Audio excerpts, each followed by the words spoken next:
looking at the minimap. It's that simple. We're not talking about complex macro concepts here. We're talking about the beginning of the macro, not how to improve your macro, how to have one to begin with. Do you know how I know that people in my ranks don't look at the minimap? Two pieces of evidence. One, you know those colorful buffs, the icons of the breach buffs? No one picks those up. No one cares about the buff. Goodness. Just the only explanation is people don't look at the minimap. That's the only explanation. They don't know that it's there. Like, I cannot imagine how difficult it must be to play this video game if you don't look at the minimap. It must be so confusing where everyone's taking place and where to go, and they just spawn, and since they're above your regular view, people just ignore them, despite the giant glow that stretches all the way to the sky. And second one, the bags, the one that you drop after death, no one picks those up either. Bigger ones, the ones that have like 1,000, 2,000 souls in them, the one the size of a character, size of a viscous ball, yes, people pick those up. But the smaller ones, you have to look for them and you have to know where to look for. And that's what you can see on the minimap with this thing, and people just ignore it. So you have to look at the minimap at least sometimes. So what I suggest as an exercise is that at least once a minute you need to look at the minimap while you're holding W. Like movement tech and all the wall jumps and double jumps and the other optimized things are fun and all, but they will never be as important as actually having macro. So you finish whatever business is in front of you, you turn around and you hold W, and then you look at the minimap while you're holding the W, while you're holding forward. And you need to do it at least once a minute, then at least twice a minute, and ideally at least 6 times a minute, which would be every 10 seconds. And then ideally every like 5 seconds or so, and once you get into the habit, then you can not pay any attention to that, you'll do it automatically. Let's say we got this into a system, or you already had this ready. So what is the most basic concept for macro? What are we looking for? Why are we staring at the map for so long? And this is about a few simple things. One, your guardian assigned to you at the beginning of the match, the one that is in your lane, you protect it at all cost. I mean, sometimes people push into it and it's about to die and there's nothing you can do, but for the most part, you need to protect your guardian. And the most common mistake I see people do in my ranks, they push the enemy guardian successfully, they aka win the lane, and then once the guardian is done, they just leave the lane for good, and the enemy equalized the lane by taking your guardian. Here we took the guardian. Me and Wraith finally managed to equalize and stabilize in a lane, and I decided to use my Ivy ult to go to the other side of the map to help with the other guardian. And Wraith also left the lane, which is fine when you leave it for a little bit. But then as you see us fight here, Wraith also decided to join the fight, which is like a noble intention. She wanted to play with the team, but that left the guardian that we had in our lane unprotected. And even though me and Wraith, we had 7.5, 7.3 ahead of Vindicta and Calico's 5.8 and 6.1 respectively, and I went to help, all Wraith had to do as a carry is to stay there and defend the Guardian, but the Guardian is unprotected, and Calico is taking it right now while we're having this like long and kind of like a achieving nothing fight. I go through the buff and I go back, and Calico has taken the tower already, right? And I voice my disappointment after the tower is down. Race for future, don't leave the Guardian like this. Calico got it for free. So, especially as a carry, but also as a support, doesn't matter. If one person leaves the lane, the other one has to protect the Guardian as much as they can.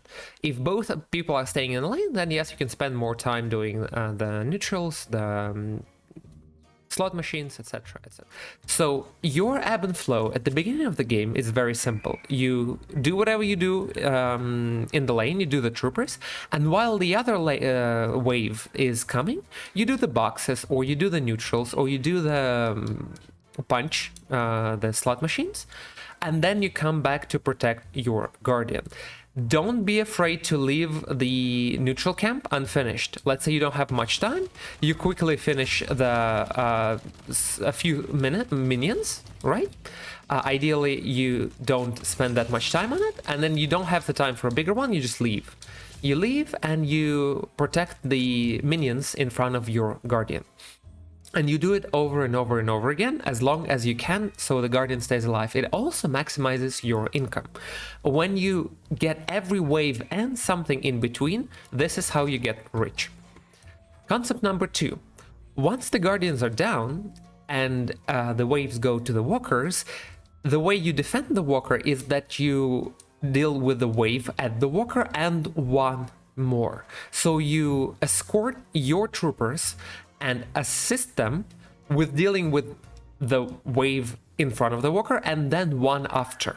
Here I farm a big camp, tier 3, and I don't pay attention to what's going on the minimap because I'm trying to min-max the bullets, right? And to slide right before I run out of bullets while I have the magnum. That's all the wraith things, it's not that important. But now I finally look at the minimap and I realized that Lash has pushed the wave all the way to the walker, so I leave one denizen alive because I don't have the time, and I go back and I now have to deal with one wave right in front of the walker.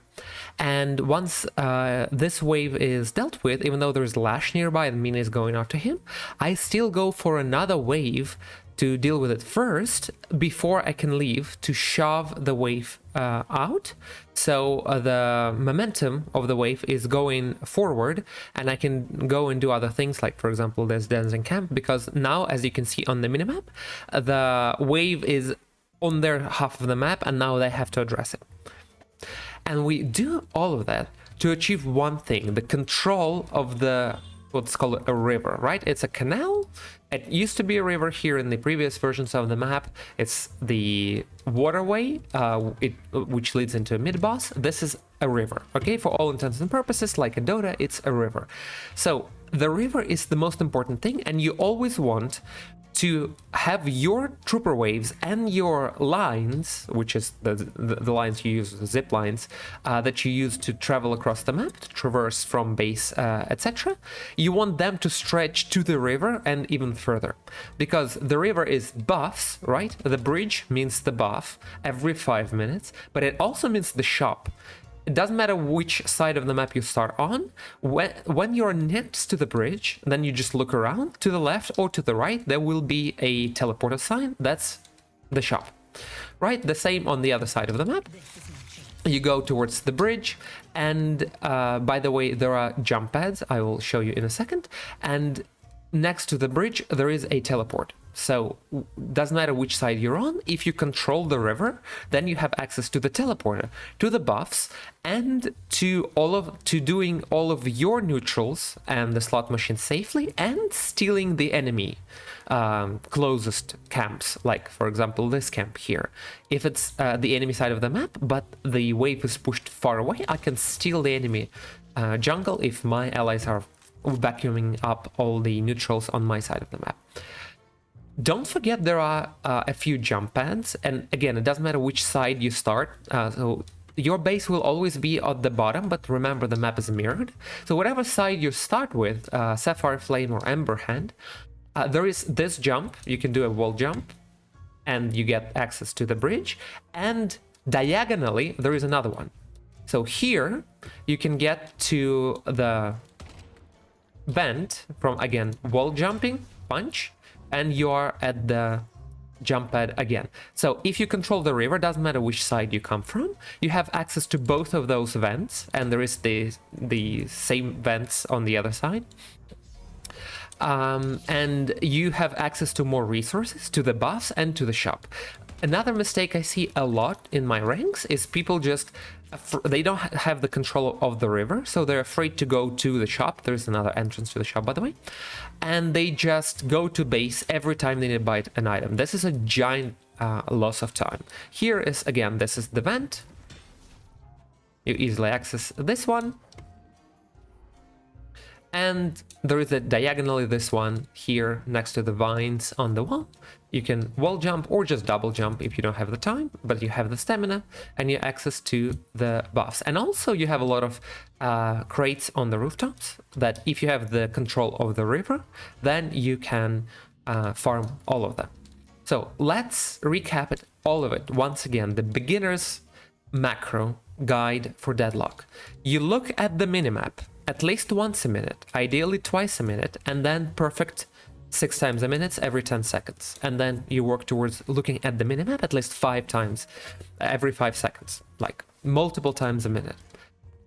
What you're trying to achieve, you protect your guardian as long as you can and your walkers. You push out the waves, one right in front of the objective and one right after. And then you leave, and then you establish the control of the river. Right? So it's safe for you to come at least to your side of the river and ideally to the other side of the river too. This alone will get you above most people in Deadlock in terms of macro. The rest, the optimal farming routes, the matchups, the lineups, the hero you're playing, etc. It's all important, but it's a step above the baseline macro we've just established. You want to have control of the river, have long zip lines so you can go back and forth if needed. You want to have access to the shop that is in the river shop.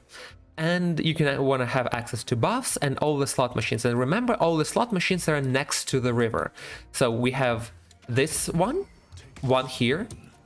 Then we have 2 inside this building and 1 here next to like under the vent. Those 3 slot machines, and you can see they're close to the river. So if you have access to the enemy side of the river, then you can steal those. And there is also 1 here, again, next to the river.